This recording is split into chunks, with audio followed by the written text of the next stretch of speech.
tudd tax ba le député et maire de Agnam Farba Ngom génn mooy l'affaire des 125 milliards ginnaaw rapportu CENTIF bi dinañ ñëw nag ci 94 milliards yi également ndax tudd nañ ko ginnaaw bi nga xamante ni nag am na ñu fi tuddoon ay jamono ndax Ousmane Sonko pointé woon nañ leen du doigt alors le cas Mamour Diallo foofu tam nañ ci ñëw nu mu xóotee Prodac bi waaye ñu fàttali ne tey rentrée des cours l'entrée solennelle des cours et tribunaux la woon tey ci présidence su Bassirou Diomaye Faye solo si également dinañ si dikkaat ànd ci ak sunu invité mooy Papa Ahmadou Mbaye du juriste Papa Ahmadou ñu ngi lay nuyu bu baax di la dalal. merci Aïda Mbène maa ngi lay fay. di la jox sa wàccuwaay di am plaisir wu ñëwaat fii ci Senweb pour discuter avec vous sur des questions en tout cas brûlantes de l'actualité politique judiciaire. Donc di ñaan yàlla comme ni ma am habitude di ko waxee que ñu entreprendre débat yi dans la sérénité et que la lanterne des Sénégalais soit éclairée par rapport à l'ensemble des questions yi nga xam ne dañ ko fi soulever. Donc c'est toujours un plaisir janoo ak yow ci plateau di nuyu aussi toute la communauté Seneweb. Alors bi ñuy njëkkee sax moom mooy bi nga xamante ni actualité la ndax d'ailleurs moo nar a regrouper suba ñi nga xamante ne ñoo di député yi ginnaaw commission ad hoc bi nga xamante ni dañ koy teg te bu li ñu ciy jëmle mooy déglu l'honorable député Farba Ngom actuellement moom moo def sortie moom ci ni ñu ko xamlee nag yëgle na sax ni suba ay avocat am dinañ def conférence de presse ndax ci levée immunité parlementaire bi dégg nañu tamit position bi ci APR am bu ñu sukkandikoo ci Farba Ngom ci jottali rek li nga xamante ni jot na ko wax moom nee na bu dee benn alal jël na ko wala yoon gis ko ci moom pare na ngir livrer ji sax boppam li ci am ñëpp ñàkkul ne politisation moom moo si nekk outre tam muy levée bi nga xamante ni procédure bi ñoom waa APR jàpp nañ ne acharnement la lan lañ mën a jàppee procédure boobu ndax dañu koy dëggal oui ou non jaarul fa nga xamante ni moom la war a jaar. Ouais, par rapport à cette question introductive Aïda Mbène, je pense que il y a lieu de rétablir la vérité. Et rétablir la vérité mooy le factuel ça man bëgguma di def ay analyse sur la base en tout cas de mes intuitions wala boog de mon imagination je veux pas fantasmer toujours lépp lu may wax en tant que juriste dama bëgg corroborer que à travers des dispositions mu nekk le factuel. Parce qu'un juriste doit être textuel et factuel. À partir du moment où CENTIF bi nga xamante ne nii dafa nekk benn organe rattaché au sein du ministère des Finances. dafa constater en tout cas ay transactions ak ay opérations yoo xamante ne nii dans sa conception des choses les dites transactions sont frauduleuses. Et bi nga xamante ne par exemple CENTIF constaté ne transactions yooyu noonu. nit ñu ngi ko doon jokkalante am na lenn loo xamante ne ni vraiment ça prête à équivoque ñoom ils ont choisi de saisir qui de droit nag mooy lan ñoom ils n'ont pas un pouvoir juridictionnel c'est un corps de contrôle boo xam ne li ko intéressé li ko tax a jóg mooy xool jokkalante yi am entre les ministères les directions xaalisu état fu muy jaar transaction yi ciy am donc CENTIF moom loolu da kay saytu xool ba xam ndax jaar na yoon wala jaarul yoon bu constater qu'il y a des irrégularités qui nécessitent des éclairages c'est pas à la CENTIF de convoquer qui de droit day jël li nga xam ne tey ji moom mooy benn document benn rapport mu saisir en tout cas les autorités de poursuite et quand on parle d'autorité de poursuite en la matière day nekk le parquet national financier parce que nous sommes dans le cadre d'une infraction à caractère économique et financier et à partir du moment où infraction à caractère économique et financier am présentement Sénégal ce ne sont plus les juridictions de droit commun ñoom ñooy retenir seen compétence mais c'est le pôle judiciaire financier moom mooy retenir sa compétence donc de ce point de vue là à partir du moment où la CENTIF a saisi le parquet national financier de ce document là le parquet moom à ce niveau li ko intéressé mooy lan est-ce que li ma CENTIF jox am na ay infractions. D'accord. Parce que le procureur moom il déclenche l'action publique mais il déclenche l'action publique à la suite de la découverte d'un certain nombre d'infractions yoo xamante ne ni moom gëm na ni kat lii ay infractions la. infraction maanaam loo xamante ni def nañ ko ci lu jaarul yoon. voilà d'accord. Par exemple da nga koy indil document bi. oui xam nga c'est pas à la CENTIF de dire lii blanchiment de capitaux la. c'est pas à la CENTIF de dire lii escroquerie la. c'est pas à la CENTIF de dire lii complicité d'escroquerie la non.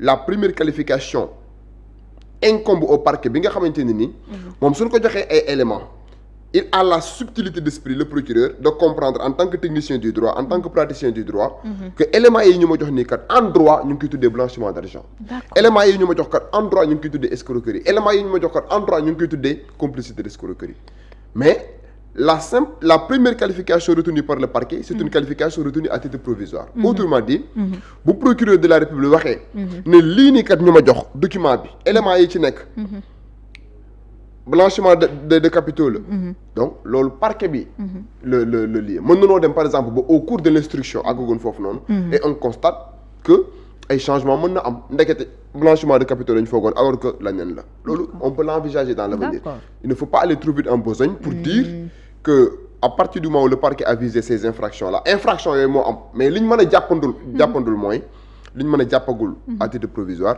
mooy procureur bi daal éléments yi nekk à sa disposition bi mu ko appréhender juridiquement jàpp na ne lii kat ay blanchiment de capitaux la escroquerie la peut-être sur les deniers publics voilà léegi nag au cours de la procédure on verra est-ce qu'il peut y avoir des changements parce que mën nañoo dem ba ci juge d'instruction mu am une autre qualification yu mu retenir ñu dem ba devant la juridiction de jugement avocats yi ñëw plaider pour essayer de faire tomber ces accusations wax ne non éléments yi tax ñu war a wax blanchiment d'argent taxawul éléments yi war a tax ñu ne donc c'est des débats contradictoires qui se profilent à l'horizon yoo xamante ne ñoo fa mën a am mais li ñu mën a gulee jàpp mooy le parquet à travers son communiqué dafa viser des infractions d'une certaine gravité mooy blanchiment de capitaux escroquerie complicité d'escroquerie association de malfaiteurs. léegi foofu noonu bu ñu fa taxawee.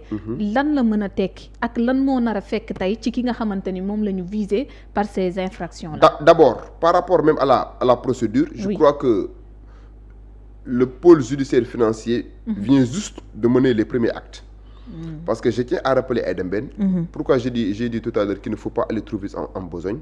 Parce que pôle judiciaire financier du parquet national financier kese moo fa nekk dafa am parquet national financier mooy procureur yi. am chambre d'instruction financière mooy jouer rôle office de juge d'instruction. am chambre de jugement fa la ñu war a attee. am chambre d'appel financière bu la attee d'accord nga interjeter appel. am chambre d'accusation financière. D'accord léegi présentement ni benn pàcc ci pôle judiciaire financier moo entrégul en action. c'est le parquet national. donc des na d'autres. non àggagul instruction. balaa nga àgg jàpp sax amagul. pourquoi jàpp amagul. ça nous permettra en tout cas de faire la transition pour expliquer la procédure de la levée de son immunité parlementaire. xam nga parmi les personnes soupçonnées en tout cas d'avoir commis ces infractions da cee am kenn koo xamante ne en vertu en tout cas de son statut de député de parlementaire. moom pour nga enclencher des poursuites à son encontre constitution dafa am benn protection boo xam ne daf dañ ko jox. parce que la constitution à travers son article 61 day wax ne aucun député ne peut être arrêté, poursuivi, recherché ou jugé ci bi nga xamante ne tey jii mu ngi émettre ay opinion à l'Assemblée nationale ak débat bi nga xam ne moom mooy Assemblée nationale. Ça veut dire que député bi nga xam ne dafa nekk Assemblée nationale ci wax yi muy wax Assemblée nationale kenn mënu ko ci poursuivre. D'accord. Donc loolu mooy irresponsabilité bi. nga dem deuxième alinéa mu ne la pendant les sessions bu ñu nekkee en session aucun député aussi ne peut être arrêté, poursuivi, jugé et autres sans l'autorisation préalable de l'Assemblée nationale. L'autorisation préalable de l'Assemblée nationale en la matière, c'est la levée de son immunité parlementaire. Bon, bu ñu levee immunité parlementaire c'est parce que l'Assemblée nationale a acquiescé en tout cas à la demande en tout cas du garde des Sceaux, parce que c'est le garde des Sceaux mooy jël dossier bi jébbal ko Assemblée nationale ne que le parquet dafa war a déclencher des poursuites parce que le parquet est un corps hiérarchisé. Le procureur de la République, il obéit aux ordres de la hiérarchie. lan mooy hiérarchie bi procureur général, ministère de la justice. Donc comme que man le ministre de la justice man la tutelle le procureur dafa décider enclencher des poursuites te parmi les personnes soupçonnées d'avoir commis ces infractions kenn ki dafa am maranu kirlaay donc damay saisir Assemblée nationale pour ñu dindi maranu kirlaay boobu. Léegi nag procédure bi est-ce que légal na est-ce que légalul en l'état actuel des choses Aïda Mbène si on est de bonne foi, je sais pas si on est de mauvaise foi, aucune irrégularité, aucune violation de la procédure par rapport à la levée de l'immunité parlementaire n'a été décelée. Mooy lépp loo xamante ne ni wax état bi mu ngi koy def loolu la disposition yi wax mooy bu ñu demee conférence des présidents soulever débat bi bu ñu soulever débat bi conférence des présidents balaa ñu dem plénière dañuy mettre en œuvre une commission ad hoc conformément à l'article 34 du règlement intérieur de l'Assemblée nationale. Commission ad hoc boobu day am 11 membres ay député la ñuy doon léegi bu ñu demee ba ci commission bi à partir du moment où la commission est déjà créée commission bi nag. du yàgg. du yàgg maanaam. du yàgg ça veut dire que li ki intéressé rek mooy procédure de levée d'immunité bu ñu paree. la commission est automatiquement dissoute. avec la composition également. voilà c'est-à-dire les 11 membres qui y seront. c'est-à-dire bu ñu paree ci commission bi rek. c'est pourquoi on l'appelle commission ad hoc. d'accord c'est une commission mise en branle pour un moment. pour loolu passer day tëb. léegi bu ñu installé commission bi. moom la personne en tout cas soupçonnée d'avoir commis cette infraction dañ koy entendre. Farba par exemple entendre oui. Et au cours de cette audition il a la possibilité de se faire assister par un député de son choix pour assurer sa défense. député bi lan lay doon day am des notions juridiques. non ça dépend mu am ay notions juridiques moo gën. parce que je tiens à rappeler que Ousmane Sonko lorsqu'on avait mis en œuvre en son temps. bi ñu mettre en œuvre la commission moom il avait choisi Aïda Mbodj pour me défendre. d'accord mais nag li gën mooy nga choisir kenn koo xamante ne nii. au moins il a des notions en droit c'est un technicien du droit mais loolu peut-être. amu ci kii trop importance amu ci benn importance parce que même après commission boobu dañuy def impérativement plénière. léegi nag bu ñu demee plénière ba war a lever immunité parlementaire bi les débats sont organisés foofu du ku nekk ku war a wax mooy wax. le président de l'Assemblée nationale parce que disposition bi dana seuls pourront prendre la parole le président de l'Assemblée nationale mooy jël parole. ki jiite commission bi le rapporteur. la personne incriminée. Farba oui. et le député qu'il a choisi pour assurer sa défense. D'accord. et ñooñu ñooy wax. bu ñu paree ci loolu nag après assemblée nationale voté à la majorité absolue et ñu lever sa immunité parlementaire à partir du moment où l'immunité parlementaire est levée tu es justiciable devant les juridictions de droit commun mais tu es justiciable devant le pôle judiciaire financier comme un citoyen lambda. parce que amatoo benn maaraanu kiirlaay boo xam ne mu ngi lay protéger. parce que irresponsabilité bi tëb na inviolabilité bi tëb na donc pour bañ a violer. li nga xamante ne tey jii moom mooy l'institution parlementaire bi nga xam ne par excellence dafa am une certaine sacralité. parce que l'Assemblée nationale moom c'est un pouvoir boo xamante ne nii bu am importance dans une république. donc loolu moo tax dans un premier temps. on ne juge pas en tout cas un parlementaire comme on jugerait un malfrat un vandale un vulgaire. en tout cas délinquant donc à partir du moment dafa am benn statut benn malaanu kirlaay bu koy protéger il va falloir maintenant respecter a priori la procédure de levée de son immunité parlementaire telle que organisé par les dispositions de l'article 34 du règlement intérieur de l'Assemblée nationale et tel que aussi consacré par la Constitution à travers son article 61. donc bu ñu respecter procédure boobu ba pare nag donc le procureur de la République à son niveau. li muy def mooy essayer d'appréhender ces personnes-là et les placer en garde à vue. donc bu délai garde à vue bi jeexee. da leen di placer sous mandat de dépôt. et bu leen placer sous mandat de dépôt da leen di jébbal la chambre d'instruction financière. pourquoi la chambre d'instruction financière. oui parce que ci pôle judiciaire financier bi dañoo prévoir chambre d'instruction financière boo xam ne ni ñoom ñooy jouer rôle juge d'instruction comme devant le tribunal de droit commun. d'accord xam nga devant le tribunal de droit commun on parle du juge d'instruction. les cabinets d'instruction. Oui. mais au sein du pôle judiciaire financier dafa am une chambre d'instruction financière bi nga xamante ne ni moom bu procureur bi décider placer.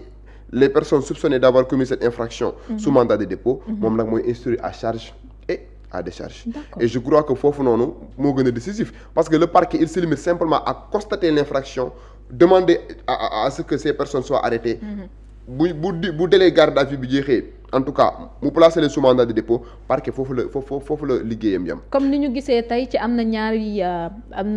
na ay arrestation am na benn célèbre jaaykatu oto bu ñu wax te def nañ ko sous mandat de dépôt. kooku moom déjà placé nañ ko sous mandat de dépôt. parce Oui. que moom on n'a pas besoin d'aller en tout cas fouiner dans les textes pour comprendre est-ce que moom am na benn mandat bu ko couvrir. à partir du moment où c'est un citoyen lambda.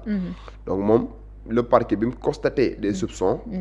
je crois que la somme c'est 13 milliards xaw ma 14 Oui, milliards. 14 milliards. donc moom le procureur a décidé de le placer inéluctablement sous mandat de dépôt. léegi kooku moom instant bi il est entre les mains des juges d'instruction yi nga xam ne ni ñoom ñooy exercer seeni attributions au sein de la chambre d'instruction financière bi nga xamante ne pàcc la ci biir pôle judiciaire financier. comme kaaw ñaari dages yi nga xamante ni bu nu moytuwul tamit nee nañ elles sont visées. voilà xam nga présentement ni je l'ai dit hier.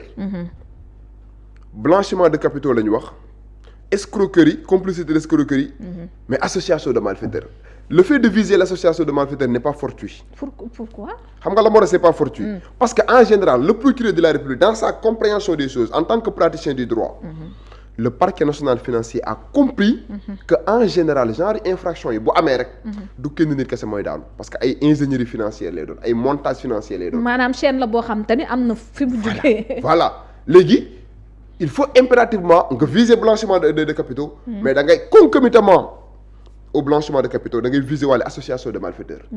léegi association de malfaiteurs mooy lan mooy toute entente préalable en vue de commettre une infraction. bu fekkente ne blanchiment de capitaux dafa impliquer des personnes tapées dans l'ombre loolu après bu ñu commencé poursuite le procureur de la République il a la possibilité de décerner des ordres de poursuite et d'arrestation ñi nga xamante ne ni ñoom leen jàpp ne ñoo doon def xeetu ñaawteef yooyu noonu ñoom ñëpp ils seront appréhendés et ils seront livrés à la justice. ci affaire bii nii dañu dégg ñoom ñu ne politisation wu dossier bi la c'est politisé dégg nañ sax Farba di rappeler bu Ousmane Sonko ñëwee Agnam ne ko dootoo voter wala dootoo campagne entre autres ñoom ñi rappeler que ni c'est le premier ministre qui est derrière quand même cette affaire même si que ci CENTIF la jógee.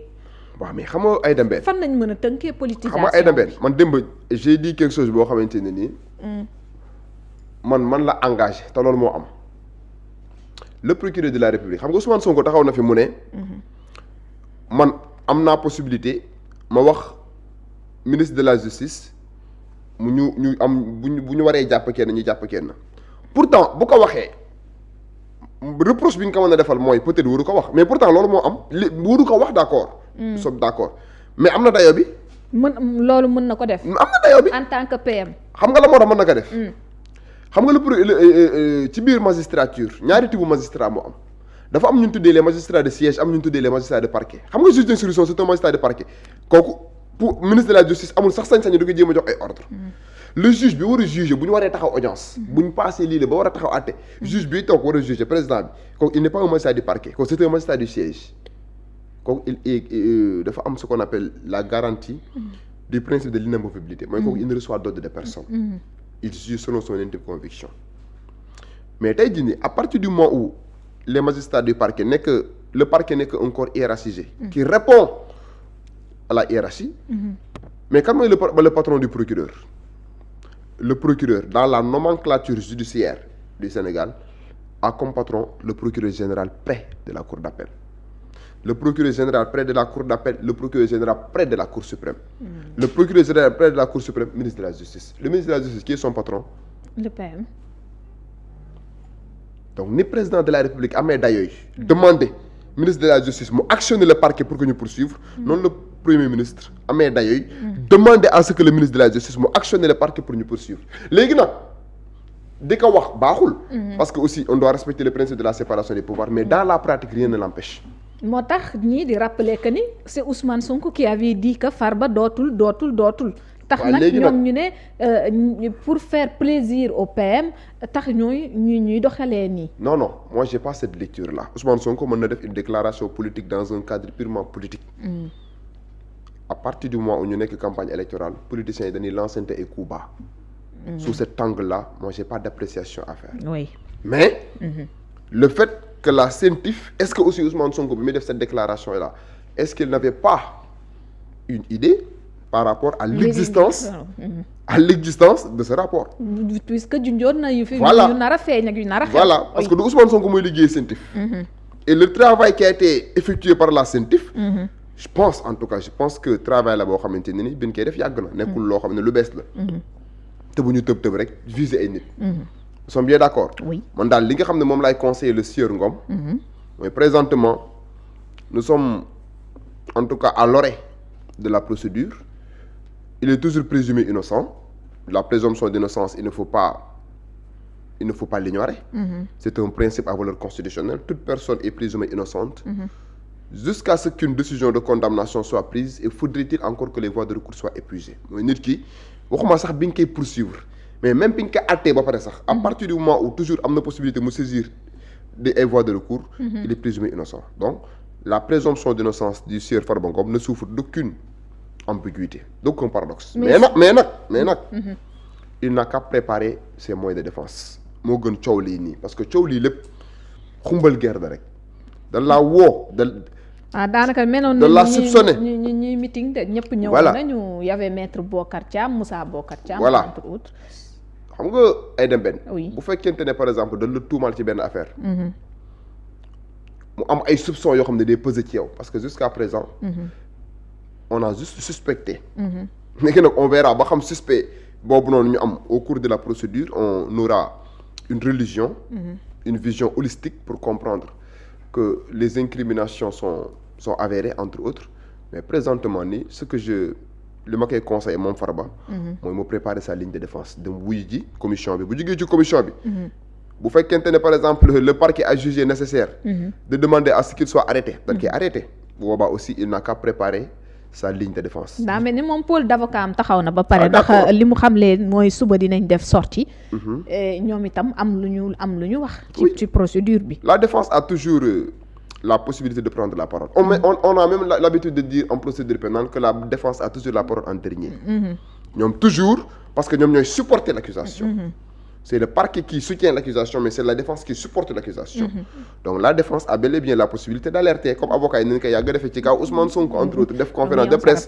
Donc tenir une communication par anticipation pour essayer d'informer l'opinion nationale et internationale que ñun suñu client kat il est en train de subir une violation de ses droits. Loolu ça c'est le rôle des avocats. Donc loolu kenn du leen ko bañal. avocat moom ndax lourd na pour daan it si c'est avéré tey li nga xamante ni parquet bi moom visé na ko. En tout cas. Par rapport aux infractions visées par le parquet. oui. bu ñu demee ba nga xamante ne par exemple retenir nañ infraction yi parce que infraction yi mën nañ ko retenir comme mën nañ ko bañ a retenir. mën nañoo dem ba procès infraction yi changé. d'accord mën nañoo dem ba procès juge bi taxaw avocat yi ne que non infraction bii nii lii ngeen foogoon mais du lii. apporter des éléments. mais li constant mooy infraction yi nga xamante ne ni le parquet visé na ko dans son communiqué. bu fekkente ne infraction yi am na dem nañ ba ci biir l'on s'est rendu compte que ñi ngi koy giiñ loolu moo am. Les peines sont extrêmement lourdes. Ah oui. Et quand je dis que les peines sont extrêmement lourdes, parce que il suffit juste de fouiner dans la loi, en tout cas, bi organiser le blanchiment de capitaux, loi spéciale la. Article 37 bi day wax ne lorsque la personne est coupable de blanchiment de capitaux, peine bi muy encourir c'est de 3 à 7 ans. Amende bi day nekk triple valeur. li nga xamante ne tey jii moom la blanchiment de capitaux bi porté. autrement dit. bu fekkente ne par exemple jàpp na ne 125 milliards yéen lay toppee am na.